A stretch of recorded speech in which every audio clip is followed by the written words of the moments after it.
شروع اللہ کا نام لے کر جو بڑا مہربان نہایت رحم والا ہے۔ اے چادر میں لپٹنے والے، اٹھو،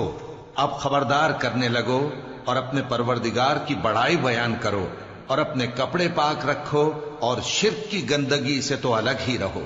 اور اس نیت سے احسان نہ کرو کہ اس سے زیادہ کے خواہاں ہو، اور اپنے پروردگار کی خاطر صبر کرتے رہو۔ پھر جب سور پھونکا جائے گا تو وہ دن مشکل کا دن ہوگا، یعنی کافروں پر آسان نہ ہوگا۔ مجھے اس شخص سے سمجھ لینے دو جس کو میں نے اکیلا پیدا کیا، اور میں نے اس کو بہت سا مال دیا اور ہر وقت حاضر رہنے والے بیٹے دیے، اور اس کو ہر طرح کے سامان میں وسعت دی، پھر بھی لالچ رکھتا ہے کہ میں اسے اور زیادہ دوں۔ ایسا ہرگز نہیں ہوگا، یہ ہماری آیتوں کا بڑا مخالف رہا ہے۔ میں اسے ایک بڑی چڑھائی چڑھاؤں گا۔ اس نے غور و فکر کیا اور ایک بات ٹھہرا لی، یہ مارا جائے، اس نے کیسی تجویز کی، پھر یہ مارا جائے، اس نے یہ کیسی تجویز کی، پھر اس نے نگاہ کی، پھر تیوری چڑھائی اور منہ بگاڑا، پھر پیٹ پھیر کر چلا اور تکبر کیا، پھر کہنے لگا یہ تو جادو ہے جو پہلے لوگوں سے برابر ہوتا آیا ہے، پھر بولا یہ اللہ کا کلام نہیں بلکہ بشر کا کلام ہے، میں ان قریب اس کو سقر میں داخل کروں گا، اور تم کیا سمجھے کہ سقر کیا ہے؟ وہ ایسی آگ ہے کہ نہ باقی رکھے گی اور نہ چھوڑے گی، اور بدن کو جھلس کر سیاہ کر دے گی۔ اس پر 19 داروغہ ہیں، اور ہم نے دوزخ کے داروغہ فرشتے ہی بنائے ہیں، اور ان کا شمار کافروں کی آزمائش کے لیے مقرر کیا ہے،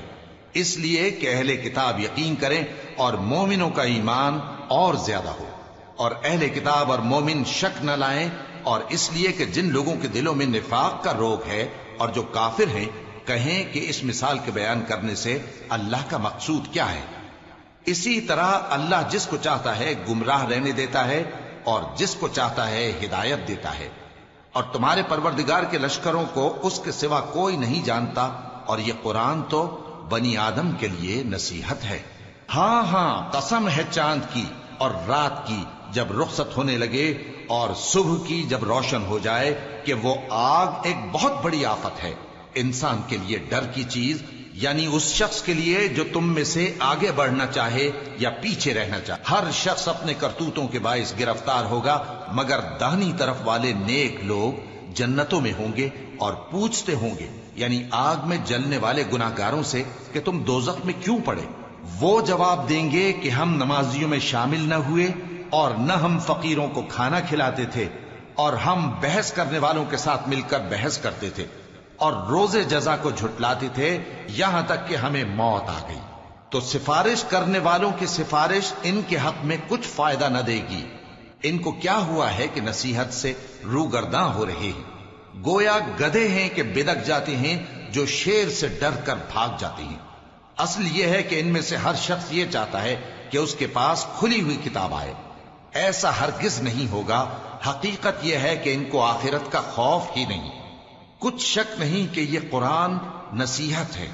تو جو چاہے اسے یاد رکھے، اور یاد بھی تبھی رکھیں گے جب اللہ چاہے۔ وہی اس لائق ہے کہ اس سے ڈرا جائے، اور وہی معاف کرنے والا ہے۔